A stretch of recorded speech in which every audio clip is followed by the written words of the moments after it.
আসসালামু আলাইকুম বন্ধুরা, আশা করি ভালো আছেন। আজকে আপনাদের মাঝে নিয়ে আসলাম গ্রাম বাংলার স্টাইলে মাটির চুলায় মাটির হাঁড়িতে গরুর গোশত রান্না, একদম অন্যরকম স্টাইলে। আজকে গ্রাম বাংলা যেভাবে পাটায় বেটে রান্না করা হতো সেভাবে পাটায় বেটে আপনাদেরকে রান্নাটা করে দেখাবো। তার জন্য এখানে মশলাগুলো আপনাদেরকে দেখিয়ে নিচ্ছি, এগুলো পাটায় বেটে নেব। গরুর গোশত রান্না করার জন্য এখানে কিছু গরম মশলা, কিছু মশলা নিয়ে নিয়েছি। প্রথমে শুকনো মরিচগুলো পাটায় ভালো করে বেটে নিলাম। পাটায় পিষা মশলা দিয়ে রান্না করলে অনেক স্বাদ হয়। আগেকার মানুষের রান্না অনেক স্বাদ হতো, কারণ ওনারা পাটায় বেটে রান্না করত। মরিচ বাটা কমপ্লিট, এখন ধনিয়াগুলো বেটে নিচ্ছি। আমাদের ধনিয়া বাটা কমপ্লিট। এই যে বন্ধুরা, ধনে বাটা কমপ্লিট হয়ে গেছে। এখন পালা জিরা বাটার, এই জন্য আস্ত জিরাগুলো বেটে নেব। জিরা বাটা আমাদের হয়ে গেছে। এই যে জিরা বাটা প্রায় কমপ্লিট। আমাদের চ্যানেলকে যারা সাবস্ক্রাইব করেছেন তাদেরকে অসংখ্য ধন্যবাদ, আর যারা এখনও আমাদের চ্যানেলকে সাবস্ক্রাইব করেননি তারা অবশ্যই চ্যানেলটি সাবস্ক্রাইব করে আমাদের পাশেই থাকবেন এবং একটি করে লাইক দিয়ে যাবেন। এখন আমরা রসুনগুলো বেটে নিচ্ছি। আগে যখন নানুর বাসায় যেতাম তখন পিষা মশলা রান্নাগুলো এত স্বাদ হতো। আদাগুলো বেটে নেব। আমাদের সব মশলা বাটা প্রায় কমপ্লিট, আমরা কিছুক্ষণ পর রান্নাতে চলে যাব। এই যে বন্ধুরা, আদা বাটা হয়ে গেছে।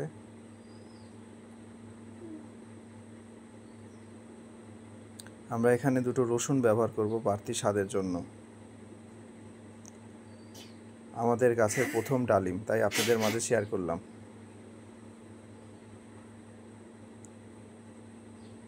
এখানে আমি 1.5 কেজি পরিমাণ গরুর গোশত নিয়ে নিয়েছি। গরুর গোশতগুলো একটু বড় বড় করে টুকরো করে কেটে নিয়েছি। গরুর গোশত মাখানোর জন্য প্রথমে আমি আস্ত পেঁয়াজ নিয়ে নিলাম। তারপরে দিলাম আদা বাটা, তারপরে নিয়ে নিলাম রসুন বাটা, তারপরে নিলাম জিরা বাটা, ধনিয়া বাটা, মরিচ বাটা, স্বাদ মতো লবণ, আস্ত মশলাগুলো দিয়ে দিলাম। আমরা কাঁচা হলুদ জোগাড় করতে পারিনি বন্ধুরা, তাই কাঁচা হলুদটা দেই নাই, আমরা গুঁড়া হলুদ ব্যবহার করেছি। পরিমাণ মতো তেল দিয়ে এখন সুন্দর করে মাখিয়ে নেব। এখন সুন্দর করে গোস্তটা মাখিয়ে নেব। প্রথমে আমরা সয়াবিন তেল দিয়েছি খুব সামান্য পরিমাণে। জয়ফল জয়ত্রী গুঁড়া দিয়ে দিলাম গোস্তটা ভালো করে সিদ্ধ হওয়ার জন্য। তারপরে 1 বাটি পরিমাণ সরিষার তেল দিয়ে দিলাম স্বাদের জন্য।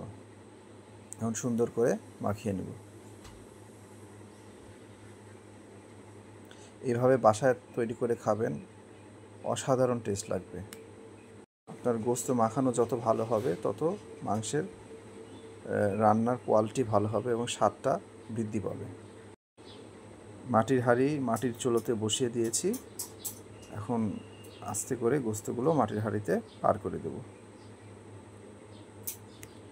আমি প্রথমে হলুদটা দিতে ভুলে গিয়েছিলাম, ওই জন্য হলুদটা আমি এখন দিয়ে দিলাম। আলতো করে আরেকবার মাখিয়ে নিলাম যাতে হলুদটা ভালো করে মাখে।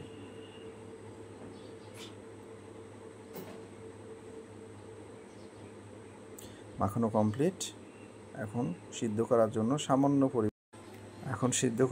সামান্য পরিমাণে পানি ও 2টো রসুন দেব। আপনার ইচ্ছা করলে এখানে রসুনের পরিমাণটা একটু বাড়িয়েও দিতে পারেন।